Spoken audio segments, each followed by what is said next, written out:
ప్రస్తుతం big boss house లో ఇమాన్యుయల్ కుమిలిపోతున్నాడనే చెప్పాలి. ఇక అసలు విషయానికి వచ్చేస్తే ఇమాన్యుయల్ రీతు వీళ్ళిద్దరూ గార్డెన్ ఏరియాలో మాట్లాడుకున్నారు. ఇక ఇమాన్యుయల్ రీతుతో చెప్పుకొస్తున్నాడు. అమర్దీప్ అలాగే అర్జున్ వీళ్ళిద్దరూ హౌస్ లోకి వచ్చినప్పుడు నాకు ఒక హింట్ ఇచ్చారు తెలుసా రీతు అంటే. ఏంటి అంటే, నువ్వు గేమ్ పరంగా బాగానే ఆడుతున్నప్పటికీ ఎక్కడో ఏదో మిస్ అవుతుంది చూసుకో అంటూ అమర్ గారు నాకు చెప్పాడు అంటూ ఇమాన్యుయల్ రీతుకి చెప్పుకొచ్చాడు.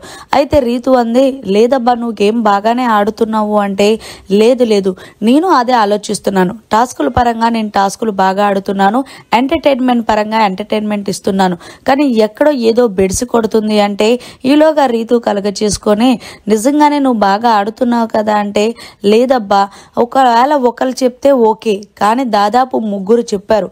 లాస్ట్ టైం వచ్చిన ఐపరాది మాట్లాడాడు, మళ్ళీ ఇప్పుడు వీళ్ళిద్దరు కూడా చెప్పారు అంటే ఖచ్చితంగా ఏదో నెగిటివ్ అయ్యుండే ఉంటుంది. నేనైతే తనుజ విషయంలోనే నెగిటివ్ అయిందేమో అనుకుంటున్నాను.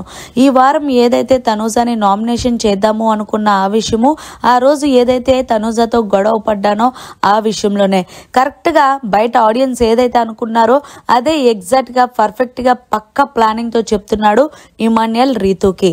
ఇక ఇమాన్యుయల్ అయితే రీతుకి చెప్తున్నాడు, అనవసరంగా నేను తనుజతో గొడవ పెట్టుకున్నానబ్బా, గొడవ పెట్టుకోకుండా ఉండుంటే బాగుండేది, కానీ ఇలా తనతో గొడవ పెట్టుకొని నేను నెగిటివ్ అయినట్టున్నాను, నాకు చాలా బాధ అనిపిస్తుంది అంటూ లైవ్ లో చాలా బాధపడుతున్నాడు తనుజ విషయంలో ఇమాన్యుయల్.